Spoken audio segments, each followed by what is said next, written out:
स्वागत है आपका देवभूमि लाइव में। मैं हूं आपके साथ संगीता द्वंशी। बुलेटिन की शुरुआत करेंगे इस बड़ी खबर के साथ। बड़ी जानकारी आप तक पहुंचा देते हैं। ऐसे में उत्तराखंड के 5 जिलों में रेड अलर्ट जारी रहेगा। इसमें देहरादून, नैनीताल समेत 5 जिलों में ऑरेंज अलर्ट जारी रहेगा। पहाड़ से लेकर मैदान तक आफत की बारिश जिस तरीके से जारी है उसको देखते हुए ये रेड अलर्ट जारी किया गया है। प्रदेश में नदियों और नालों का उफान जिस तरीके से देखा जा सकता है भारी बारिश के चलते, उसे देखते हुए मौसम विभाग ने न केवल चेतावनी जारी की है बल्कि रेड अलर्ट जारी किया है।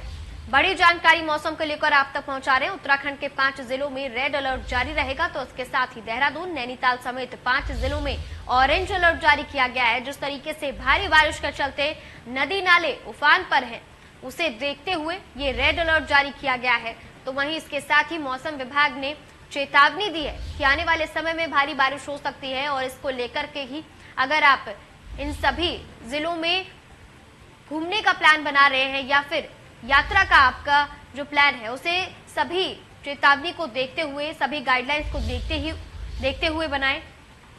बड़ी जानकारी आप तक पहुंचा रहे हैं मौसम को लेकर के। उत्तराखंड के 5 जिलों में रेड अलर्ट जारी है, तो इसके साथ ही देहरादून, नैनीताल समेत 5 जिलों में ऑरेंज अलर्ट जारी है। जिस तरीके से भारी बारिश के चलते नदी नाले उफान पर है, उसे देखते हुए मौसम विभाग ने चेतावनी दी है कि ऐसे इलाकों से थोड़ी दूरी बनाकर रखें।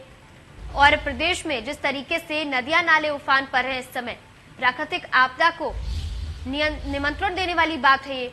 तो ऐसे में भारी बारिश के चलते जिस तरीके से रेड अलर्ट जारी किया गया है उत्तराखंड के 5 जिलों में, और इसके साथ ही देहरादून, नैनीताल समेत 5 जिलों की अगर बात की जाए तो वहां पर मौसम विभाग की तरफ से ऑरेंज अलर्ट जारी किया गया है। पहाड़ों से लेकर मैदानी इलाके तक हर तरफ बारिश के कारण जो परेशानी हो रही है लोगों को, उसे देखते हुए मौसम विभाग ने यह अलर्ट जारी किया है।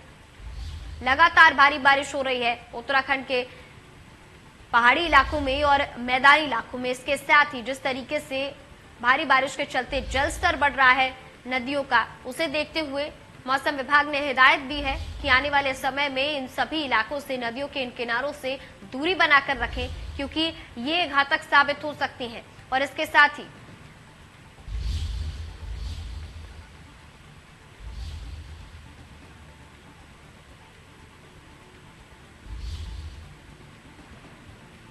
तो वहीं इसी खबर पर तमाम जानकारी लेकर हमारे साथ सुभाष गौड़ देहरादून से जुड़ चुके हैं। नीरज हमारे साथ ऋषिकेश से जुड़ चुके हैं। उनका रुख कर देते हैं वहां पर मौसम की क्या स्थिति है जानने के लिए।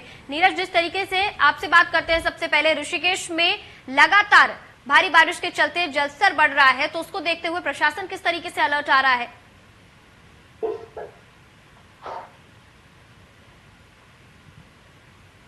जी नीरज, आप सुन पा रहे हैं मुझे? जिस तरीके से भारी बारिश के चलते लगातार जो जल स्तर है वो बढ़ रहा है, तो इसे देखते हुए प्रशासन किस तरीके से अलर्ट मोड पर नजर आ रहा है?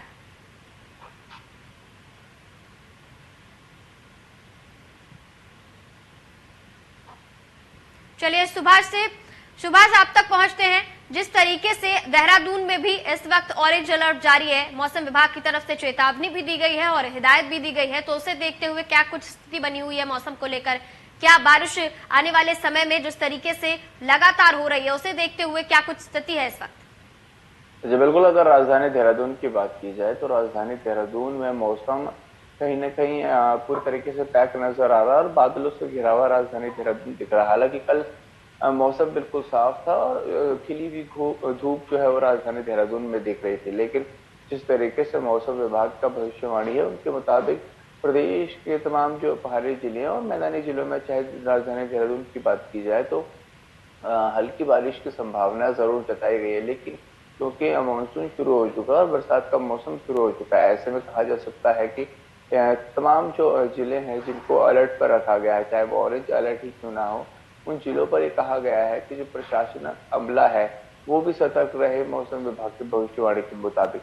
क्योंकि जिस तरीके से बरसात की शुरुआत होते ही पहाड़ का जो नजारा था वो बेहद खराब था, कई जगह भूस्खलन हुआ था, नदी का जल स्तर बढ़ गया था और ऐसे तो कहीं ना कहीं कहा जा सकता है जीवन लोगों का अस्त व्यस्त हुआ था। तो ऐसे में अब मौसम विभाग की भविष्यवाणी के बाद तमाम जो स्थानीय लोग हैं वो भी अलर्ट मोड पे है। साथ ही जो प्रशासन की टीमें हैं जिन्होंने रेस्क्यू सिस्टम चलाना है, और कोई आपदा जैसी स्थिति आती है तो सबसे पहले रेस्क्यू करना है। उन तमाम अधिकारी और कर्मचारियों को अलर्ट पर रहने के लिए दिशा निर्देश आपदा विभाग द्वारा दिए गए हैं। जी जी सुभाष, इसके साथ ही आपसे ये भी जानना चाहेंगे, महज 35 किलोमीटर की दूरी पर मसूरी है, लगातार जो कैंपटी फॉल को लेकर के खबरें सामने आई है, तो मसूरी में इस वक्त क्या हालात बने हुए हैं?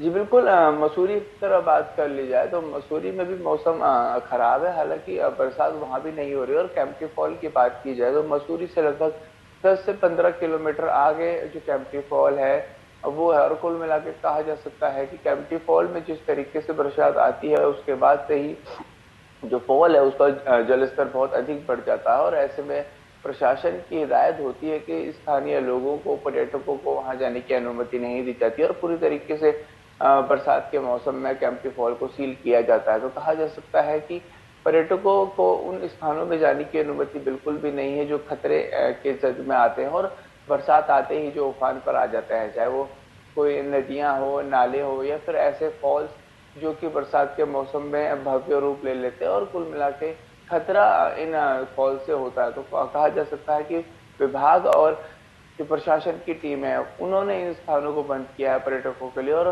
पर्यटकों से भी अपील है कि वह ऐसे स्थानों में बरसात के समय में ना जाए। जी जी सुभाष, आप तक फिर से लौटेंगे। एक सवाल नीरज से पूछते हैं। नीरज, जिस तरीके से लगातार बारिश हो रही है ऋषिकेश में, ऐसे में पर्यटन जो पूरी प्रणाली है वो तो इस वक्त कहीं ना कहीं डामाडोल दिखाई दे रही है। क्या उनके लिए भी, पर्यटकों की अगर बात की जाए, उनके लिए कोई गाइडलाइन जारी की गई है? दूसरी बात ये कि जिस तरीके से भारी बारिश के कारण जलस्तर बढ़ गया है, तो उसको देखते हुए क्या स्थिति बनी है इस वक्त वहां पर?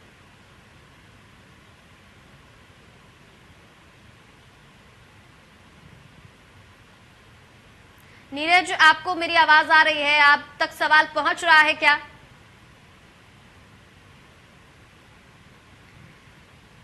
चलिए सुभाष, आपसे पूछते हैं, जिस तरीके से भारी बारिश के चलते ऑरेंज अलर्ट जारी है, तो क्या गाइडलाइंस कोई जारी की गई हैं पर्यटकों के लिए इस समय देहरादून या मसूरी आने वाले लोगों के लिए? जी बिल्कुल, जो पुरानी गाइडलाइंस थी वो अभी भी जारी है। और ये कहा जा रहा था कि मुख्यमंत्री के जरिए कि जो पर्यटक हैं वो उत्तराखंड आ सकते हैं बिना आरटीपीसीआर रिपोर्ट लाए। लेकिन बड़ी चुनौती प्रशासन और सरकार के पास ये भी है कि जो पर्यटक हैं वो बहुत अधिक संख्या में पहुंच जाते हैं और ऐसे में कोविड जो गाइडलाइंस है उसका पालन होता हुआ नजर नहीं आता है। और यही कारण था कि सरकार ने जो आरटीपीसीआर रिपोर्ट है पर्यटकों के लिए वो अनिवार्य की थी। लेकिन खुद मुख्यमंत्री ने एक बार फिर कहा है कि आरटीपीसीआर की जो रिपोर्ट है वो पर्यटकों के लिए लागू नहीं होगी, लेकिन उसके लिए अभी शासनादेश जारी नहीं हुआ है। हालांकि अभी जो भी पर्यटक राजधानी देहरादून या उत्तराखंड में प्रवेश करते हैं उनको आरटीपीसीआर की रिपोर्ट लाना अनिवार्य होगा और उसके बाद ही वो उत्तराखंड के किसी भी पर्यटक स्थल पर जा पाएंगे। जी जी सुभाष, आपसे ही ऋषिकेश का हाल भी ले लेते हैं, क्योंकि उसकी दूरी भी देहरादून से महज 35 किलोमीटर ही है। तो उसको लेकर के क्या खबरें आ रही हैं? और सवाल वही कि जिस तरीके से जलस्तर लगातार बढ़ रहा है, तो उसे देखते हुए क्या वहां के लोगों को कोई गाइडलाइंस में वहां के लोगों के लिए बदलाव किया गया है? क्या कुछ स्थिति इस वक्त है, क्या कुछ माहौल है भारी बारिश के चलते वहां पर? जी बिल्कुल, जिस तरीके से पहाड़ों का मैंने बताया कि बुरा हाल है बरसात के चलते और जो जल स्तर है नदियों का वो काफी बढ़ चुका है। और ऐसी स्थिति ही ऋषिकेश में भी है, क्योंकि जो गंगा है बहती हुई ऋषिकेश आती है। और ऋषिकेश में भी जो तटीय क्षेत्र है यानी कि नदी के किनारे आसपास जो भी लोग रहते हैं उनको प्रशासन द्वारा पहले ही खाली करा दिया गया था और दिशा निर्देश दिया था कि बरसात के समय में वो नदी के किनारे ना पहुंचे।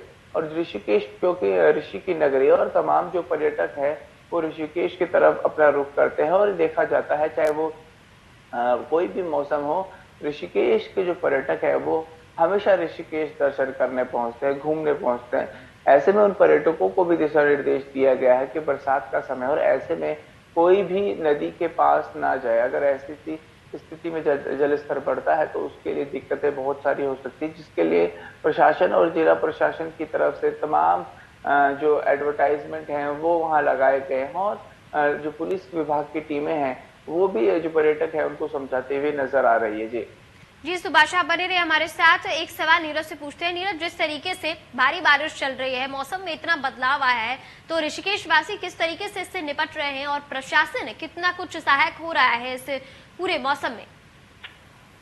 जी, मैं बता दूं प्रशासन द्वारा अगले 72 घंटे जो है हाई अलर्ट जारी किया गया है। इसी को देखते हुए प्रशासन और नगर निगम द्वारा सभी तैयारियां पूरी कर ली गई है और आप देख सकते हैं यहाँ पे देर रात से बारिश हो रही है, अभी कुछ धीमी हुई है और लगातार बारिश की चेतावनी भी जारी की गई है। पहाड़ों पर बहुत बुरा हाल है, जगह जगह जो सड़कें पहाड़ टूट रहे हैं, कई सड़कें बंद पड़ी हुई हैं। इसको देख के प्रशासन हाई अलर्ट पर, यहाँ गंगा नदी उफान पर है और जो गंगा नदी के किनारे रहने वाले लोग हैं उनको जो चेतावनी दी गई है कि गंगा का जलस्तर बढ़ सकता है और कभी भी कोई भी दुर्घटना घट सके, इसलिए जो है सुरक्षित स्थान पर चले जाएं। और गंगा किनारे रहने वाले लोगों से जो है घाट को खाली करा दिया गया है, वहाँ पर पुलिस बल तैनात कर दिया गया है और लगातार बारिश यहाँ पर की संभावना बनी हुई है। और अभी थोड़ी देर पहले ही बारिश यहाँ पर हो रही थी और अब कुछ धीमी पड़ गई है और प्रशासन द्वारा सभी तैयारियां पूरी कर ली गई है। जी नीरज, इसके साथ ही एक ये सवाल भी कि जिस तरीके से वहां पर इस समय माहौल हुआ है भारी बारिश के चलते, जल भराव की स्थिति जगह जगह पर देखने को मिल रही है,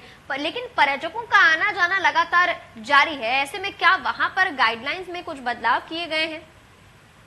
जी, मैं बता दूं जो है प्रशासन द्वारा जो है गाइडलाइन में जो है बदलाव किए गए हैं। लोगों को जो है गंगा नदी के किनारे जाने से रोका जा रहा है। जगह जगह जो है बोर्ड लगा दिए गए हैं कि गंगा का जलस्तर लगातार बढ़ा हुआ है, कभी भी कोई भी घटना घट सकती है। और राम झूला लक्ष्मण झूला क्षेत्र में जो कई संवेदनशील घाट है जहाँ पर लगातार पानी बढ़ा हुआ है, वहाँ पर पुलिस और जल पुलिस तैनात कर दी गई है और जो पर्यटक बाहर से आ रहे हैं उन सबको घाटों पर जाने से रोका जा रहा है। लगातार बारिश हो रही है और गंगा का जलस्तर भी लगातार बढ़ता जा रहा है और पुलिस और प्रशासन हर स्थिति से निपटने के लिए तैयार है। जी, इसके साथ ही क्या अभी तक वहां से ऐसी कोई भूस्खलन या फिर ऐसी कुछ जानकारी सामने आई है जिस तरीके से पहाड़ों का दरकना लगातार जारी है, उसके देखते हुए?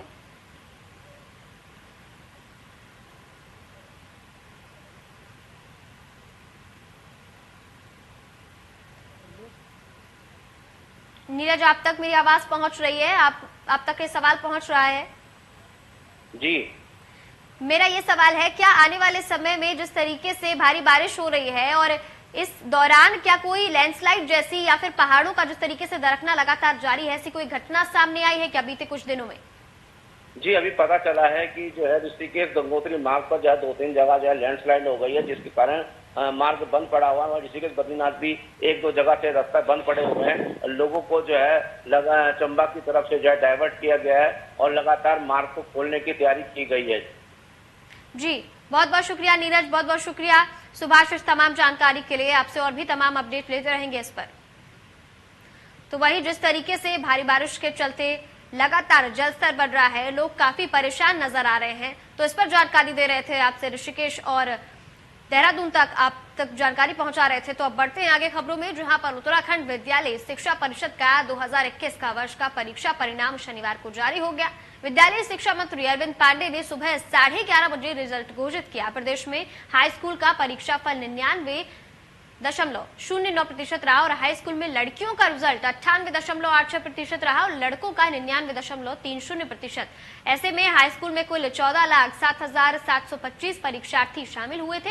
इंटरमीडिएट का परीक्षा फल 99.56% रहा, जिसमें से लड़कियों का 99.71% और लड़कों का 99.40% रहा। और ऐसे में इंटरमीडिएट में कुल 12,01,704 परीक्षार्थी शामिल हुए। सभी छात्र छात्राएं अपना परीक्षा परिणाम वेबसाइट पर देख सकते हैं, जो कि है